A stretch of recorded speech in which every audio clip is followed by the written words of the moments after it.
نحمده ونصلي ونسلم على رسوله الكريم اما بعد فاعوذ باللہ من الشیطان الرجیم بسم اللہ الرحمن الرحیم ان الصلاة تنہی عن الفحشاء والمنکر آمنت باللہ صدق اللہ ومولانا العظیم وبلغنا رسولہ النبی الکریم الامین الرؤوف الرحیم اللہم صلی وسلم دائما ابدا علی حبیبک خیر الخلق کلہم الصلاۃ والسلام علیک یا سیدی یا رسول اللہ وعلی آلک واصحابک یا سیدی یا حبیب اللہ۔ اللہ تبارک و تعالیٰ نے قرآن کریم فرقان حمید کے اندر نماز کا ذکر بیان کرتے ہوئے اللہ رب العزت نے فرمایا ان الصلاۃ تنہی عن الفحشاء والمنکر، بے شک جو نماز ہے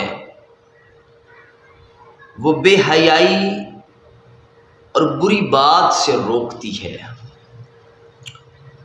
خالق کائنات مالک کائنات نے قرآن کریم کے 70 مقامات پر نماز کا حکم دیا کہ نماز قائم کرو۔ نماز برے کاموں سے روکتی ہے، نماز بے حیائی سے روکتی ہے، اور اتنی شان بیان کی نماز کی، اور نہ پڑھنے والوں کے بارے میں وعید ہے قرآن کریم کے اندر، وہ انشاءاللہ ہم اگلے ٹاپک میں بیان فرمائیں گے۔ آج جو چیز خاص آپ لوگوں کی سماعتوں کے حوالے میں کرنا چاہتا ہوں وہ صرف اور صرف نماز کی فضیلت ہے کہ نماز کی شان کیا ہے، نماز کا مقام کیا ہے۔ نماز ایسی عبادت ہے جو اللہ اور بندے کے درمیان گفتگو اور ملاقات کا ذریعہ ہے۔ نبی رحمت صلی اللہ علیہ وآلہ وسلم نے ارشاد فرمایا الصلاۃ معراج المومنین، نماز مومن کی معراج ہے۔ اور دوسرے فرمان ذیشان میں میرے پاک نبی صلی اللہ علیہ وآلہ وسلم نے ارشاد فرمایا قرۃ عینی فی الصلاۃ، نماز میری آنکھوں کی ٹھنڈک ہے۔ اور کروڑوں احادیث مبارکہ ہیں نماز کی فضیلت کے متعلق، میں چاند ایک بیان کر کے اجازت چاہوں گا۔ پر اے ایمان والو، نماز ایسی عبادت ہے جس کا بروز محشر سب سے پہلے حساب کتاب لیا جائے گا، اور نماز ہی وہ ایسی عبادت ہے جو گناہوں سے بچنے کے لیے ڈھال ہے، اور نماز سے میرا رب خوش ہوتا ہے۔ نمازی کے لیے تمام گناہوں کو معاف فرما دیتا ہے، اور اس کی دلیل نبی رحمت صلی اللہ علیہ وآلہ وسلم کا یہ فرمان ذیشان ہے جس کو حضرت ابو ذر غفاری رضی اللہ تعالیٰ عنہ بیان فرماتے ہیں کہ ہمارے آقا تاجدار کائنات، جان کائنات، جان جہان کائنات صلی اللہ علیہ وآلہ وسلم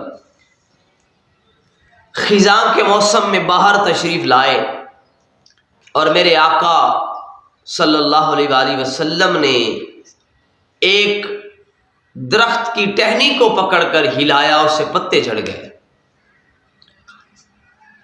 تو سامعین محترم، نبی رحمت صلی اللہ علیہ وآلہ وسلم نے ارشاد فرمایا کہ اے صحابہ سنو کہ بندہ جب خوشی سے اللہ تبارک و تعالیٰ کی بارگاہ میں 5 دفعہ نماز ادا کرتا ہے تو اس کے گناہ ایسے جھڑ جاتے ہیں جیسے اس درخت کے پتے جھڑ گئے۔ اور دوسرے مقام پر نبی رحمت صلی اللہ علیہ وآلہ وسلم نے ارشاد فرمایا کہ اگر کسی شخص کے گھر کے سامنے نہر ہو اور وہ دن میں 5 مرتبہ اس میں غسل کرے، کیا اس کے جسم پر کوئی میل کچیل رہ جائے گی؟ صحابہ کرام نے عرض کی یا رسول اللہ صلی اللہ علیہ وآلہ وسلم، اس کے جسم پر کوئی میل کچیل نہیں رہے گی۔ تو میرے پاک نبی نے فرمایا 5 نمازوں کی مثال اسی طرح ہے جو بندہ خشوع خضوع سے رب کی بارگاہ میں جھک جاتا ہے، اللہ تبارک و تعالی اس کے گناہوں کو ایسے دھو دیتا ہے جیسے پانی میل کچیل کو دھو ڈالتا ہے۔ سامعین محترم، نماز کی اتنی شان ہے، اتنا مقام ہے کہ نماز پڑھنے والے پہ رب کی 10 رحمتوں کا نزول ہوتا ہے۔ حضرت ابو ہریرہ رضی اللہ تعالی عنہ روایت فرماتے ہیں کہ ہمارے حضور سراپے نور جان کائنات، جان جہان کائنات صلی اللہ علیہ وسلم نے فرمایا، نماز دین کا ستون ہے اور اس کے پڑھنے والوں کو اللہ تبارک و تعالی 10 برکتیں عطا فرماتا ہے۔ ذرا توجہ سے سنیے گا۔ سب سے پہلی چیز جو ہے، دنیا آخرت میں اس کا چہرہ منور رہتا ہے، قلبی سکون اور روحانی خوشی ملتی ہے۔